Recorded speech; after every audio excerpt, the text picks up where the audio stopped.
Untuk membahas lebih lanjut lagi pemirsa mengenai persoalan ini, kita telah terhubung dengan sejumlah narasumber melalui sambungan virtual. Ada Kepala Badan Gizi Nasional, Profesor Dadan Hindayana, kemudian anggota Komisi 9 dari DPR, tepatnya dari fraksi PKB, Zainul Munasihin. Halo, selamat malam Bapak-Bapak. Ya, selamat malam. Baik. Selamat malam, Pak Susan. Pak Jenal. Baik, Selamat terima malam, kasih apa telah kabar? meluangkan waktu bersama kami di Berita Satu Utama. Saya ingin ke Prof. Dadan terlebih dahulu. Prof, dalam kesempatan ini kami ingin Anda menjelaskan juga terkait dengan apa sebenarnya yang menjadi landasan atau yang menjadi dasar kebijakan mengenai pengangkatan pegawai inti SPPG ini menjadi ASN P3K. Dan bagaimana hal ini diintegrasikan dengan skema reformasi nasional? Ya, pertama saya perlu sampaikan bahwa program makan bergizi gratis adalah program hasil terbaik 4 atau program super prioritas dari pemerintahan Prabowo Gibran. Dan karena prioritas maka dipastikan program ini harus jalan. Ada 3 kunci program makan bergizi. Yang pertama adalah anggaran, yang kedua sumber daya manusia, yang ketiga infrastruktur. Anggaran sudah dijamin lebih awal oleh Pak Presiden. Kemudian yang kedua SDM juga Pak Presiden sudah memerintahkan untuk merekrut 3 kali batch ya untuk sarjana penggerak pengembangan Indonesia. Yang pertama batch pertama itu 940-an, kemudian batch kedua 1060 dan kemudian batch ketiga dengan ada ekstra menjadi 30.000 SPPG. Ditambah dengan yang ekstra menjadi total 33.000 sarjana penggerak pengembangan Indonesia yang sudah diperintah untuk direkrut. Dan ketika dulu pendidikan mereka sudah diminta dan dijanjikan oleh Pak Presiden agar mereka menjadi pegawai pemerintah, dan saya sebagai Kepala Badan Gizi kemudian melaksanakan kebijakan tersebut.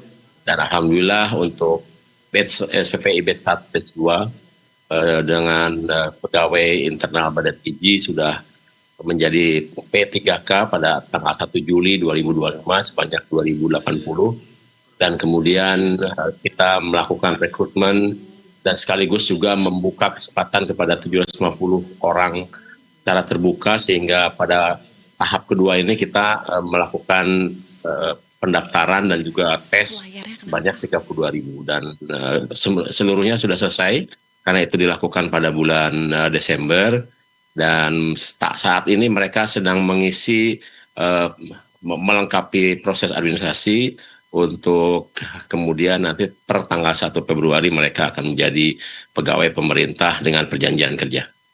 Baik, jadi ini memang sudah ada landasannya ya dalam Perpres ya, dan dari Presiden sendiri sudah menjamin baik mulai dari anggaran sampai dengan SDM, kurang lebih seperti itu ya Prof. Dadan ya? Demikian, karena itu sudah ditetapkan dalam peraturan Presiden nomor 115 bahwa seluruh pegawai inti Badan Nasional yang ada di SPPG yaitu Kepala Satuan Pelayanan Pemenuhan Gizi, kemudian penata layanan gizi, penata layanan keuangan itu akan menjadi P3K. Baik, 3 orang per masing-masing SPPG di seluruh Indonesia. Demikian. Baik, nah kalau begitu tanggapan mungkin dari DPR nih, dari Pak Zainul, seperti apa dengan proses pengangkatan pegawai inti atau pegawai SPPG yang diangkat menjadi ASN P3 ini Pak Zainul? Apakah Anda melihat ini akan menjadi suatu terobosan baru, meningkatkan kinerja dan juga memperkuat sistem berbasis kompetensi dan pelayanan di SPPG dalam program Pamungkas Presiden Prabowo Subianto dan Gibran Rakabuming Raka? Ya, Mbak Susa, jadi benar apa yang dikatakan oleh Pak Dadan selaku Kepala BGN bahwa pengangkatan pegawai BGN, 3 pegawai BGN yang nanti akan dijadikan sebagai P3K itu adalah salah satu terobosan, karena ini sudah dijanjikan juga oleh Bapak Presiden Prabowo Subianto melalui Perpres yang sudah dikeluarkan oleh beliau, yaitu Perpres 115, di mana untuk mengelola SPPG itu kita butuh SDM yang legalitasnya itu harus kuat gitu. Kalau statusnya hanya honorer, maka kita secara legal formal masih cukup riskan. Oleh karena itu harus dinaikkan statusnya dengan menjadi P3K. Dengan status P3K ini maka kepala-kepala SPPG, ahli gizi, dan juga para akuntan sebagai 3 orang yang ditempatkan oleh PGN di setiap SPPG itu punya legalitas yang kuat. Kenapa? Karena mereka nanti akan mengelola dana yang cukup besar. 1 bulan bisa sampai 900 sampai 1 miliar, 1 tahun bisa sampai 10 sampai 12 miliar per tahun. Ini bukan angka yang kecil. Sementara kalau status mereka itu statusnya honorer tentu sangat riskan.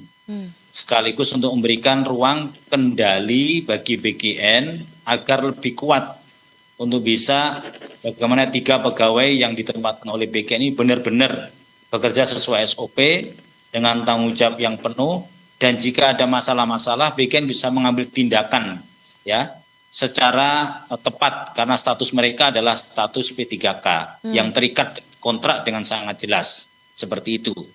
Jadi kami di Komisi 9 menyambut baik pengangkatan 3 pegawai BGN untuk menjadi P3K ini. Gitu. Baik, didukung penuh ya, karena tadi penegasannya dari sisi legal formalnya, dari sisi legalitasnya pengelolaan mengenai program MBG di masing-masing SPPG ini menjadi lebih kuat ya, kurang lebih seperti itu ya Pak Zainul. Nah, kalau begitu Prof. Dadan, jika sudah diangkat menjadi ASN P3K, nah apakah ada mekanisme yang sudah disiapkan juga dari BGN ini untuk memastikan bahwa dengan pengangkatan ini akan menjadi suatu booster peningkatan capaian ataupun kinerja dari masing-masing SPPG dalam program makan bergizi gratis, atau ini nantinya akan justru ditarik oleh dari Kemenpan RB secara sepenuhnya pengawasannya, seperti apa?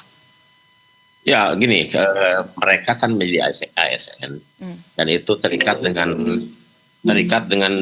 undang-undang ASN ya. Kemudian secara legal formal kan mereka menjadi pegawai pusat, tapi kemudian pembinaannya diberikan kepada Badan Gizi Nasional. Jadi mereka akan di bawah pembinaan Badan Gizi Nasional, yang kemudian kita akan menerapkan sistem reward and punishment berbasis peraturan perundangan yang ada. Baik, kalau begitu untuk sampai dengan saat ini mungkin bisa diupdate Pak terkait dengan data. Jadi total SPPG yang ada sampai dengan saat ini sudah ada berapa banyak, dan kami mendapat informasi sebenarnya sejak Juli 2025, koreksi jika salah Pak ya, sudah ada 2080 pegawai inti SPPG yang sudah diangkat menjadi ASN P3K, betul Pak? Ya betul, 1 Juli 2025 itu terbatas kepada Kepala Satuan Pelayanan Pemenuhan Gizi, yaitu mereka yang dididik sebagai sarjana penggerak pembangunan Indonesia batch 1 dan 2 dilengkapi dengan beberapa pegawai internal Badan Gizi Nasional. Nah yang tahap 2 ini meliputi seluruh kepala SPPG yang dididik sebagai sarjana penggerak pembangunan Indonesia di batch 3, ditambah dengan kita seleksi terbuka untuk penata layanan gizi dan penata layanan keuangan sebanyak 750 yang total 32.000. Dan alhamdulillah mereka sudah tes dan dinyatakan lulus dan tinggal sekarang melengkapi administrasi. Baik, tapi Pak mungkin ini kasus yang beberapa kali kita temukan di 2025, ada SPPG yang dalam tanda kutip nakal ya Pak ya, dan tidak sedikit juga dari SPPG tersebut menyalurkan makanan. Banyak siswa-siswi atau konsumennya ini mengalami dalam tanda kutip diduga keracunan akibat mengkonsumsi makanan dari SPPG tersebut. Pertanyaannya Pak, ini kan sejak 1 Juli 2025 sudah ada 2.000 lebih yang diangkat atau ditetapkan menjadi ASN dengan P3K. Nah, apakah ada dari mereka ini yang berasal dari SPPG dalam tanda kutip yang bermasalah tersebut? Dan seperti apa mekanisme pemeriksaan masing-masingnya selain menggunakan sistem yang ada di Kemenpan RB? Ya, sejak awal berjalan kan kejadian ada ya, meskipun intensitasnya rendah. Kemudian puncak kejadian kan terjadi pada bulan Oktober, itu 85 kejadian, dan kemudian menurun drastis dan tersisa 12 kejadian di Desember. Jadi sebagian besar memang kejadian terjadi pada SPG dengan kepala SPG yang baru, yang batch 3, yang sementara ini mereka belum P3K. Jadi dengan diharapkan setelah mereka menjadi P3K, saya kira pekerjaan mereka akan lebih ketat diawasi dan lebih dituntut untuk menerapkan SOP secara seksama. Baik, jadi SPPG yang bermasalah tersebut merupakan yang baru ya Pak ya, dan dipastikan baik itu kepala SPPG-nya, ahli gizinya, dan akuntannya yang tidak diangkat juga ya menjadi ASN P3K.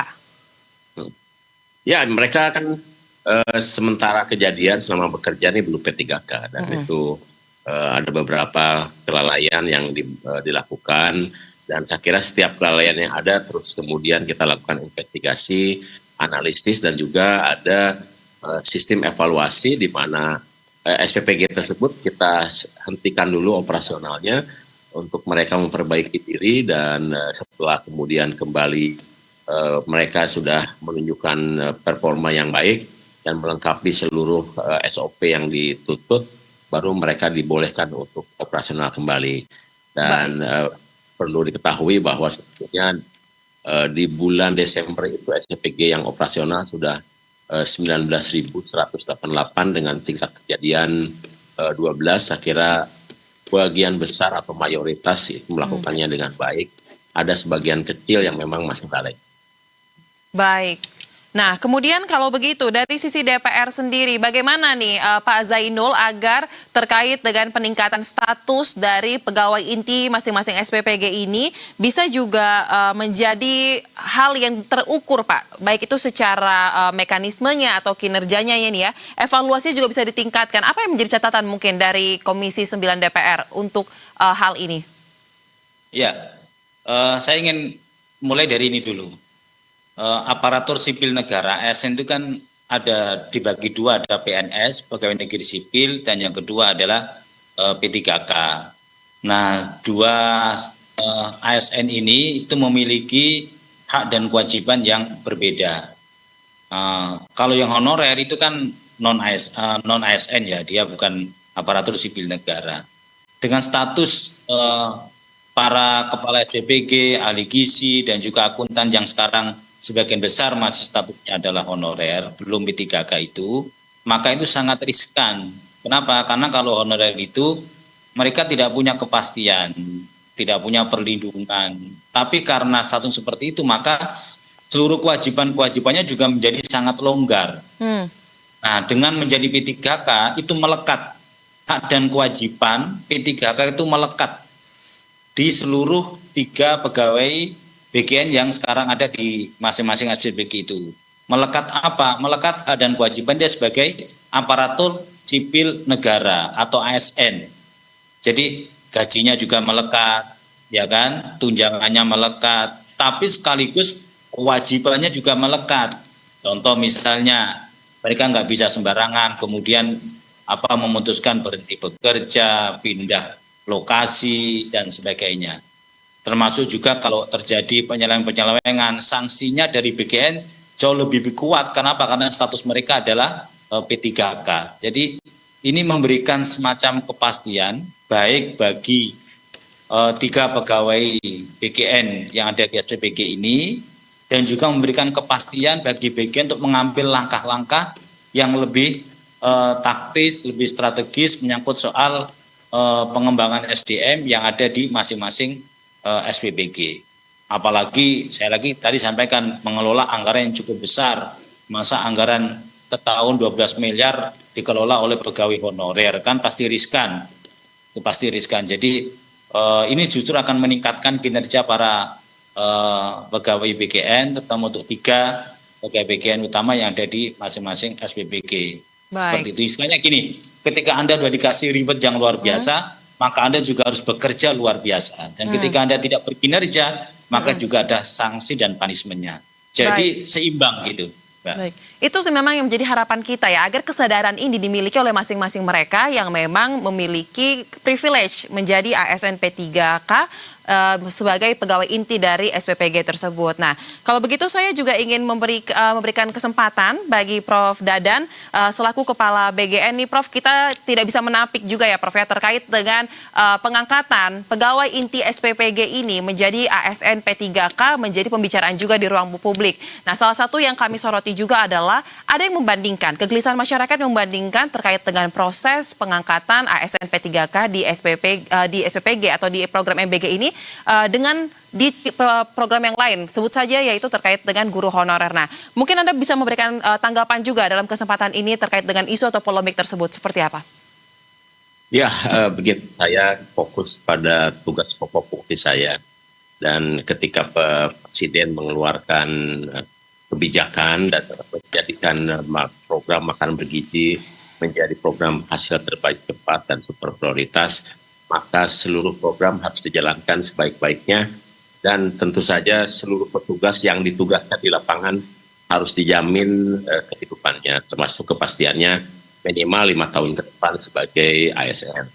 Dan saya kira pemerintah tetap akan memikirkan yang lain dan saya sudah mendengar bahwa Menteri Sekretaris Negara di Kemenpan RB sedang menggodok sesuatu yang mungkin nanti lebih baik ke Pak Mensesnek atau Pak Ibu Menpan RB yang menjelaskan, tapi saya untuk sementara fokus melaksanakan tugas pokok saya yang dibebankan oleh Pak Presiden dan saya harus memberikan jaminan kepada semua yang terlibat di program makan apalagi ini program yang menyasar di desa-desa dari Sabang sampai Merauke dan saya sendiri sekarang sedang ada di perbatasan Malaysia di Pulau Sebatik dan saya melihat semangat para pegawai BGN luar biasa di pelosok-pelosok. Jadi saya sebagai Kepala Badan Uji Nasional bertanggung jawab untuk memastikan mereka agar mereka minimal 5 tahun ke depan terjamin.